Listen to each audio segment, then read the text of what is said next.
Hi guys, and welcome back to Blues Focus TV, and today I'm going to be giving my thoughts on Blues' upcoming home fixture against Huddersfield.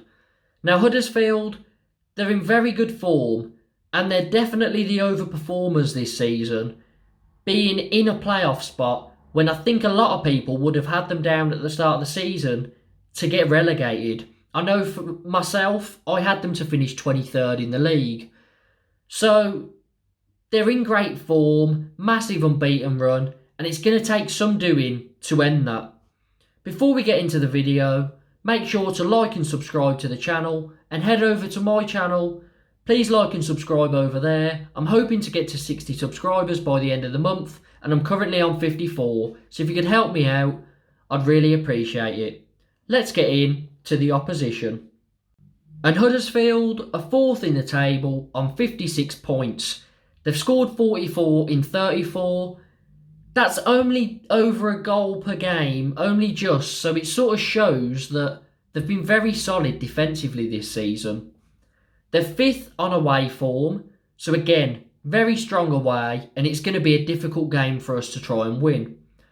They're unbeaten in 14 league matches, which is some doing considering what people would have expected of them at the start of the season. To go unbeaten in 14 in a league like this, all credit has to go to them. 1-2 in a row against Fulham and Cardiff, both 2-1 victories. And the one against Cardiff, they were 1-0 down in the 87th minute. And they managed to score 2 very late on and turn it around. And that's the fighting spirit that this team seems to have.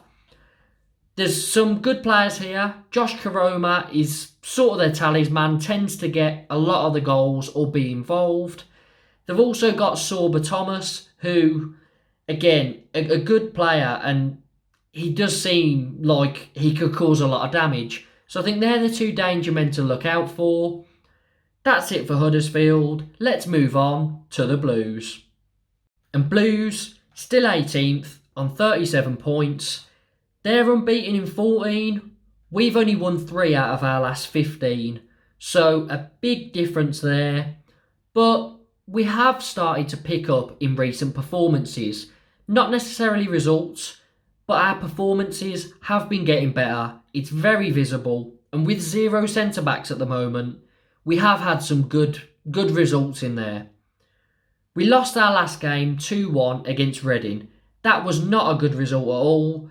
But it was a very good performance, which is frustrating. If you lose and you've played poorly, it makes sense. You know, you can sort of accept it. But we dominated large portions of that game against Reading. And we were firing the ball across the box, crossing from deep, doing everything to get that ball in the box. But no one was gambling. Hernandez was tearing them apart, playing the ball, firing it straight across the goal, and like no one would get in there. And it was quite frustrating to watch because I think a game like that would have suited Scott Hogan very well.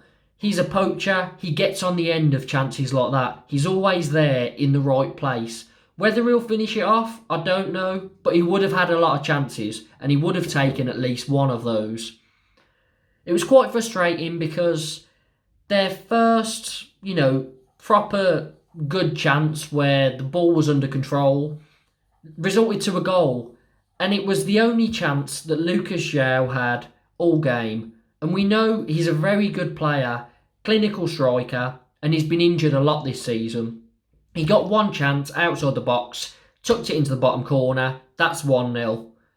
Slightly later on, they get a penalty from a burst into the box. Hernandez brings the player down. John Swift converts the penalty. 2-0 down, and we really did not deserve to be losing the game at all. We should have been ahead, and we found ourselves 2-0 down. It was very disappointing to see, but a characteristic that we seem to have this season. If we're down, we keep fighting, and we do tend to pull goals back. It just wasn't enough. Did pull one goal back, came from an own goal in the end, and yeah, it's just annoying that we didn't have enough to get some out of that game because The least we deserved was a win, which shows how much of the better side we were. Reading didn't really create anything. They didn't really touch the ball in our box and ended up winning the game. But at least we performed well. We had 0 fit centre-backs, so it was a makeshift back four. Again, I think that's 3 games in a row now that's been our back four, maybe more than that. But it hasn't been great for us on an injury front. Getting into injuries, Hogan and Roberts look like the closest players to get back into the side, according to Lee Bowyer in his press conference. They're both out there in training, and they're looking like they're maybe a week away or something like that, I believe. Chong played in the under-23s, very good to see. He played with Andre Wisdom, who is sort of on trial with the club at the moment. And Bowyer said they both looked a bit rusty, but it was just good to give them some time out on the pitch. And, you need to start playing matches to get match fit again. It will take them a while to get fully match fit, but it's a positive. Some players back, and one of them being a defender, very key. And Chong was very good for us before he got that injury that kept him out for so long. So there's some positive news on the horizon. But Hogan and Roberts, again, as I said, close. So there's a centre-back. That's the main thing. A centre-back to come back in. Very important. For the team, I'd say let's change it. Not that I think we should, but there's no one really to come into the team.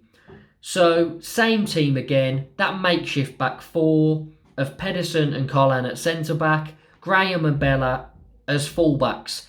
And Graham and Bella, can I just say, they played very well in that match against Reading. Like, Hernandez was probably our most exciting player. He was tearing them apart. He looked like he could create something. But Bella and Graham did a very good job, considering they're really out-and-out wingers, to play like a flat fullback and still get forward, put so many balls into the box. It was good to see from them.